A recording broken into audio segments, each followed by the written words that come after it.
Before the first dawn pressed light against the void, God was. No nation held the whole. Each held an ember and called it fire.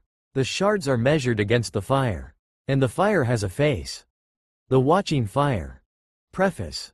This longer edition keeps the central architecture of your manuscript intact while widening its halls. The God of Scripture remains first and final source. Babel still scatters speech and memory. The nations still depart bearing fractured inheritances of older truth.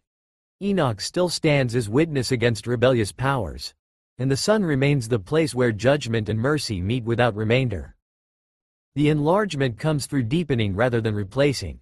Ancient traditions from Mesopotamia, Egypt, the Levant, and the wider world are still treated not as rival absolutes but as shard memory.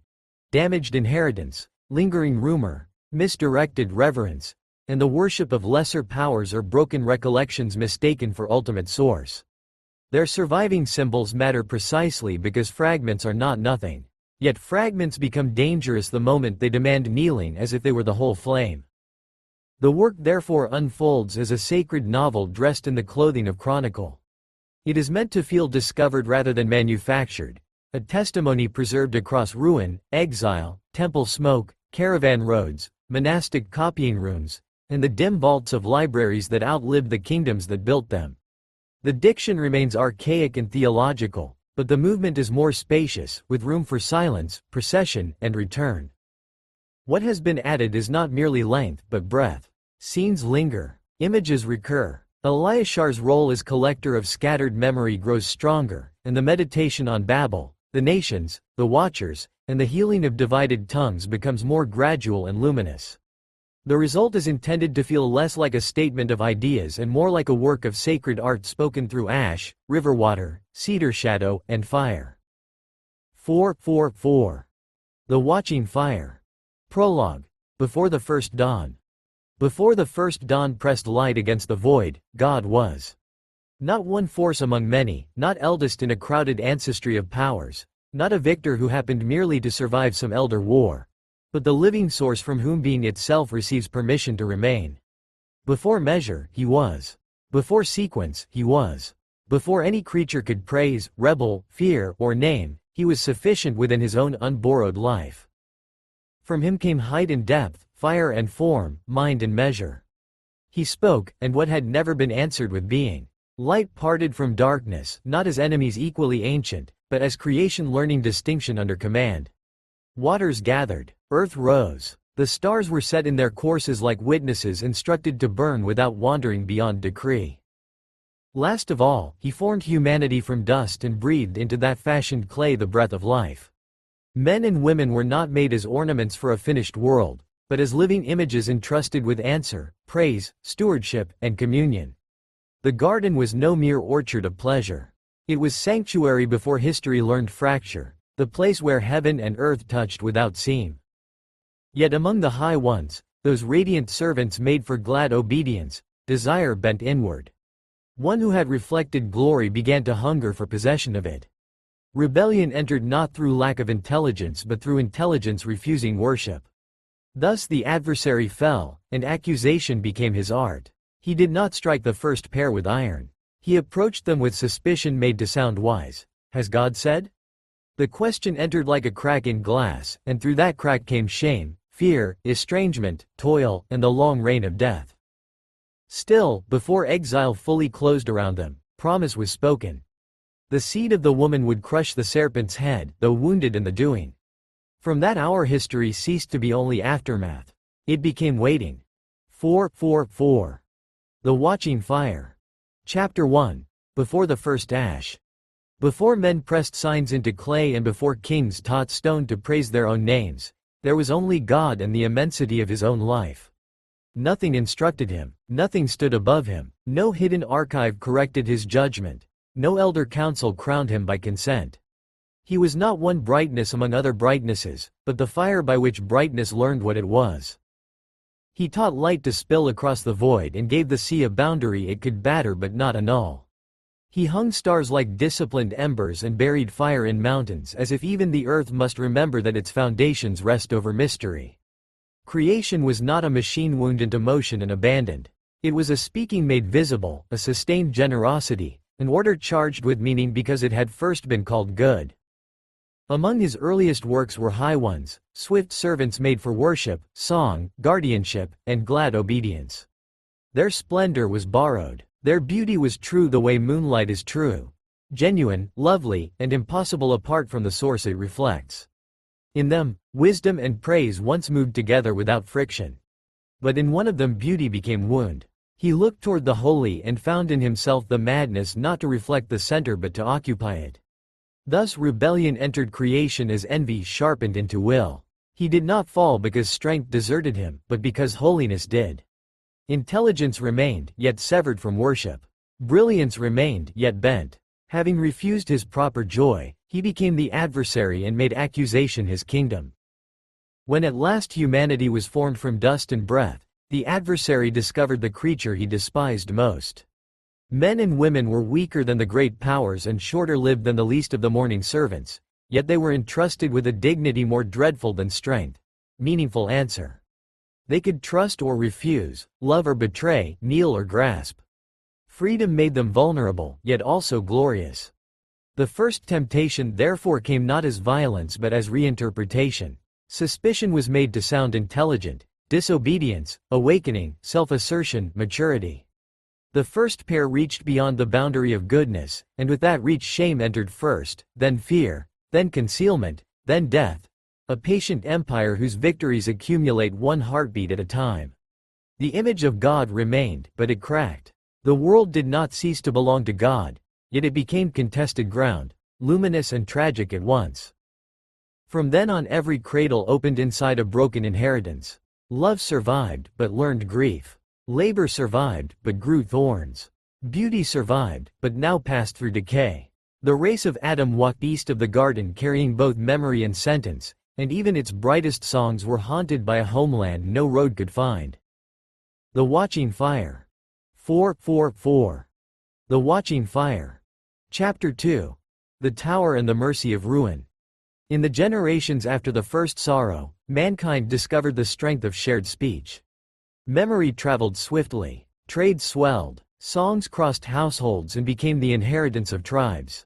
What began as gift hardened into common arrogance, for men soon learned that language could do more than bless, comfort, or remember. It could organize appetite.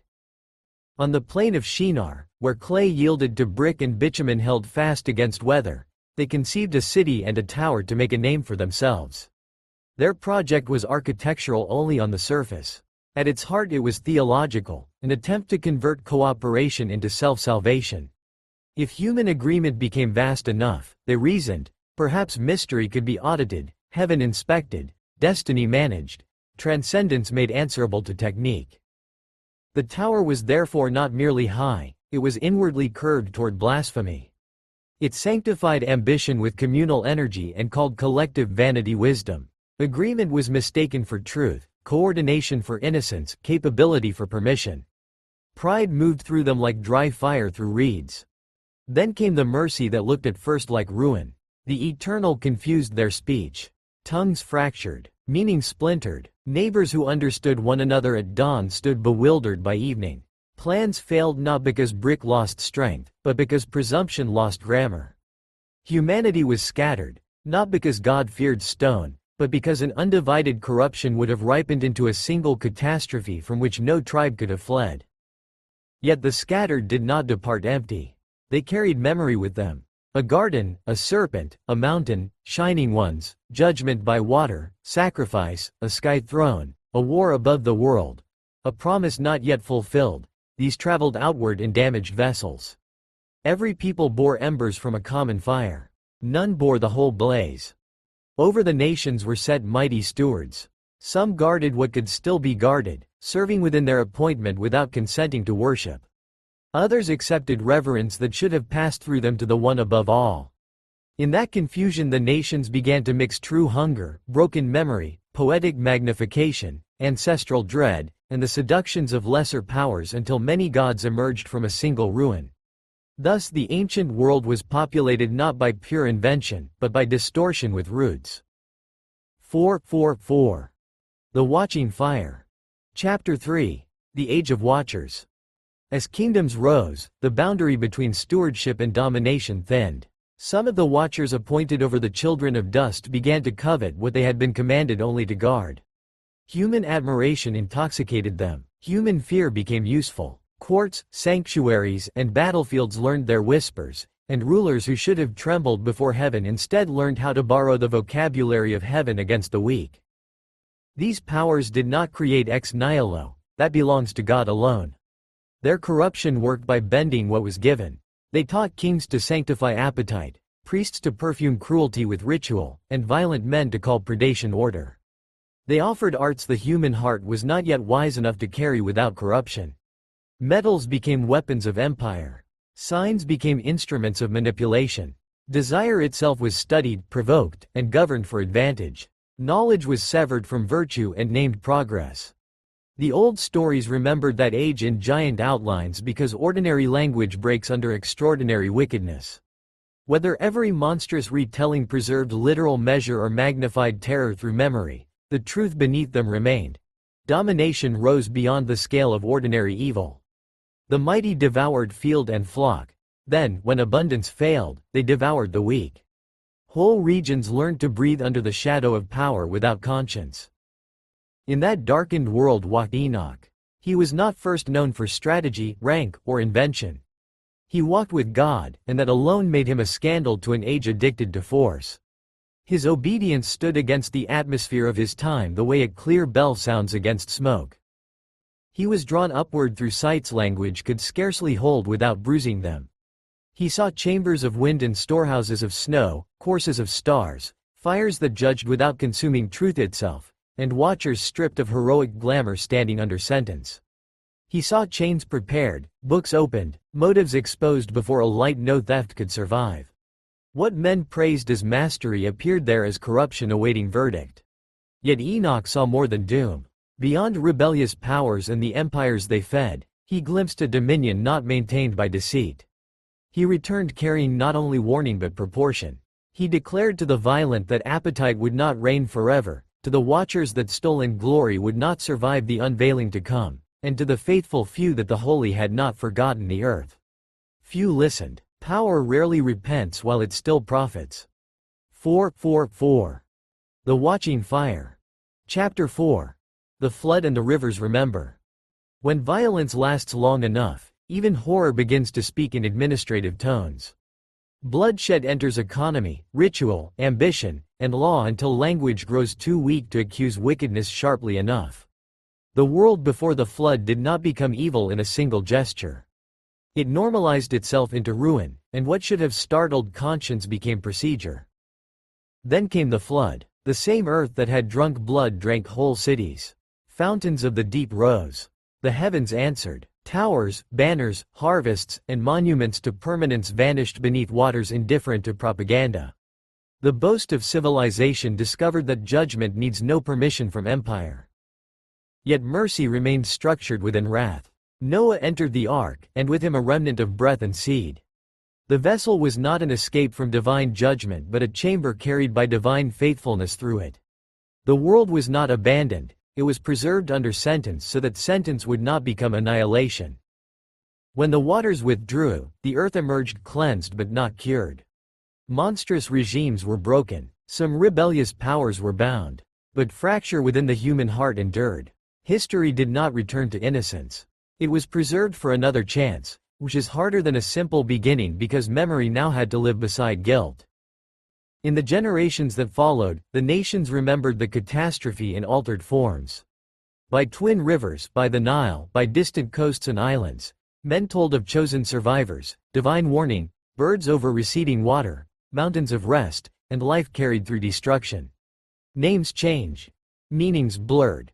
Gods multiplied around the story like ivy around stone. Yet memory persisted because disaster carves deeply. And the same peoples who remembered waters also remembered the ache that followed them. They built altars, rites of cleansing, systems of sacrifice, philosophies of ascent, and royal liturgies promising order. None erased the homesickness of the species. Beneath every shrine flickered an older intuition. Mankind had once belonged nearer to God than it now knew how to endure. 4:4:4. The Watching Fire. Chapter 5. Thrones of the Shards. After Babel and after the flood, the world filled with kingdoms that mistook fragments for fullness. In Uruk and Akkad, powers of heaven were arranged into lineages. Along the Nile, kingship was fused to cosmic order until the throne itself pretended to bridge mortality and divinity. In Canaan, storm and fertility were feared as if the seasons belonged to rival lords.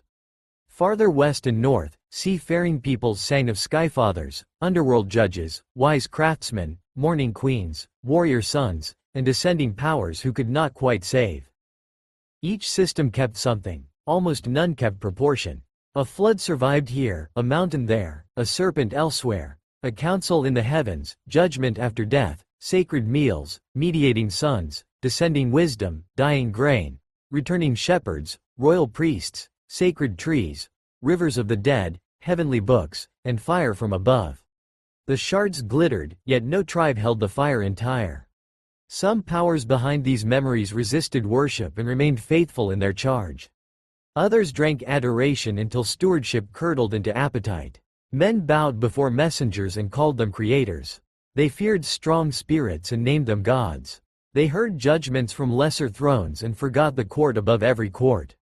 In this way, reverence detached from source became idolatry, not because longing was false, but because longing was misdirected. Still, God did not leave the nations without witness. Even in distortion there remained rumor of the whole. Funeral rites betrayed longing for judgment rightly measured. Harvest feasts confessed dependence. Coronations admitted that rule required sanction beyond the sword. Laments cried toward a mercy no idol could fully counterfeit. The poor prayed more truly than the temples that managed them. Thus truth survived among the nations the way gold survives in broken ore. Real, buried, mixed with much that cannot save. The tragedy of the ancient world was not that it remembered nothing. It was that it remembered in pieces and then knelt before the pieces. What should have become sign became throne. What should have awakened pilgrimage became home for those too tired to keep seeking. 4:4:4. The Watching Fire. Chapter 6. The Call of Abraham. Then God did a new thing, not by abandoning the nations to silence, but by beginning a line through which the scattered could one day be gathered. Out of Ur he called Abram, not the strongest, not the most numerous, not a king glittering with inherited legitimacy, but one man.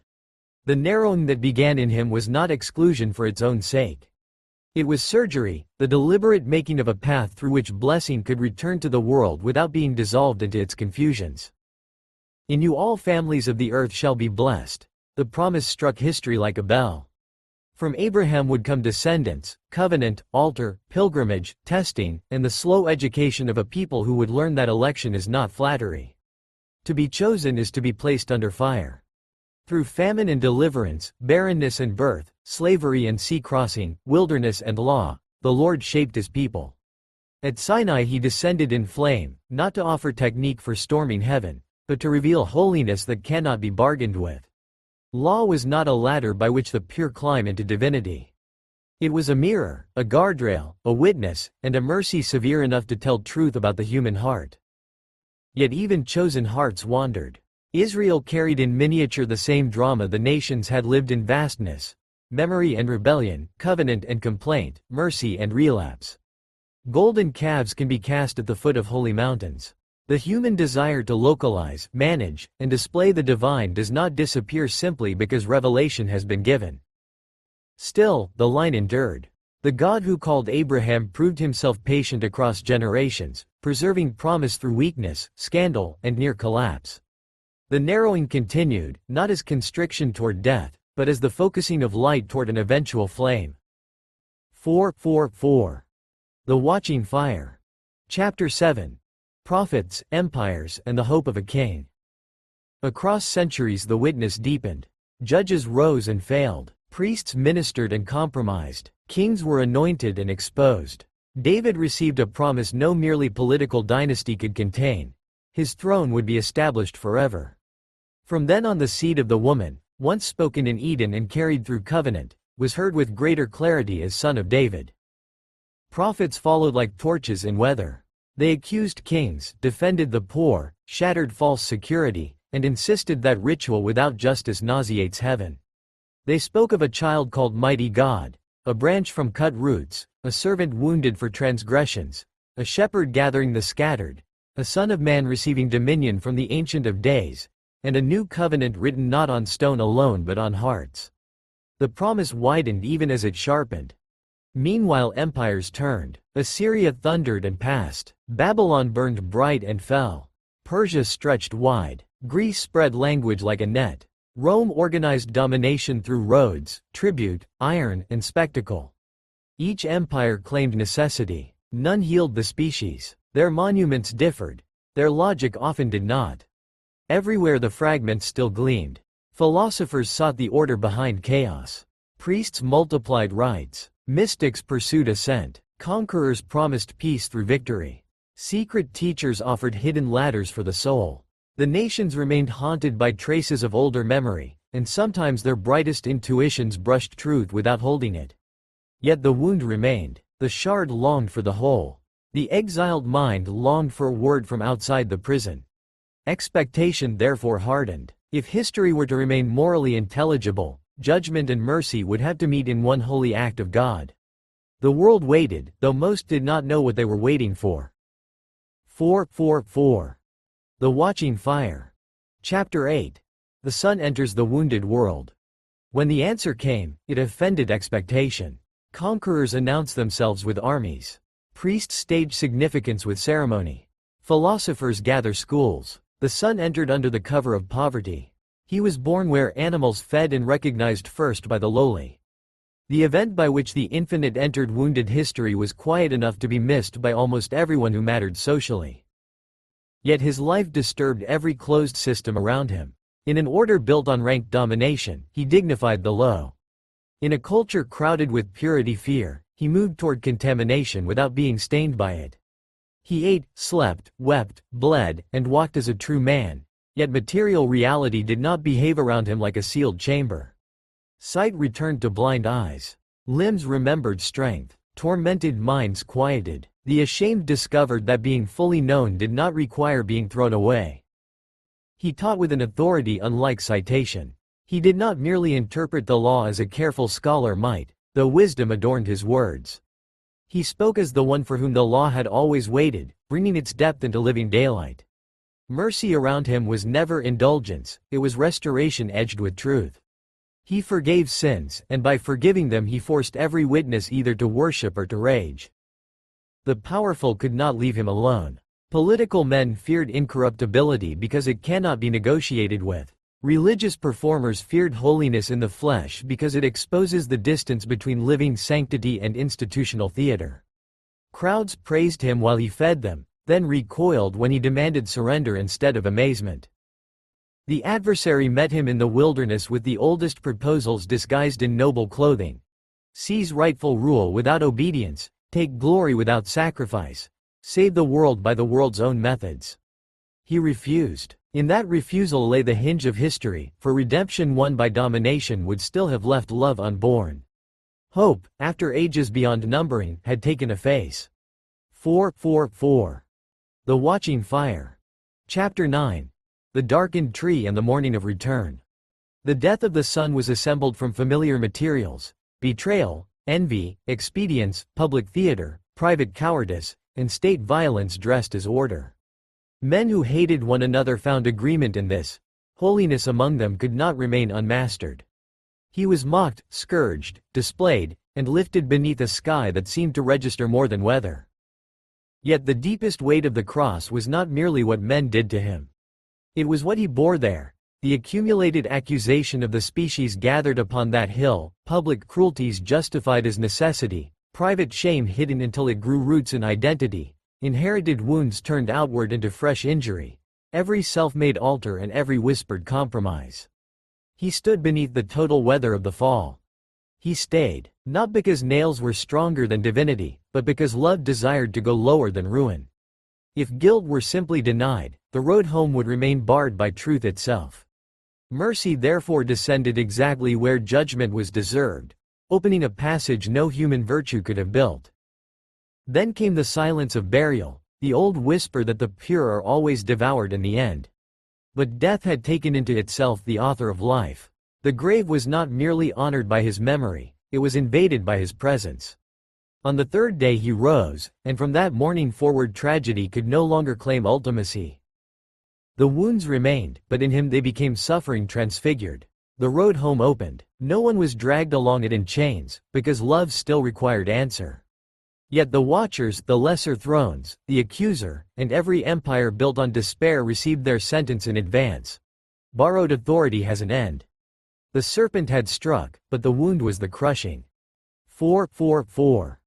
The watching fire. Chapter 10. Tongues of fire. After the rising of the sun, his followers did not immediately inherit ease. They inherited witness. Fear still moved in the streets. Rome remained Rome. Temple stones still cast long shadows. Divided languages did not vanish by sentiment. Yet the promise of gathering began in a form both familiar and astonishing. At Pentecost, fire descended not upon a mountain fenced against touch, but upon people. Tongues once scattered in judgment became instruments of proclamation. Babel was not reversed by erasing difference. It was redeemed by placing divided speech in the service of one Lord. Men from many lands heard one gospel sounding through their own languages, and for a moment history showed its healed intention.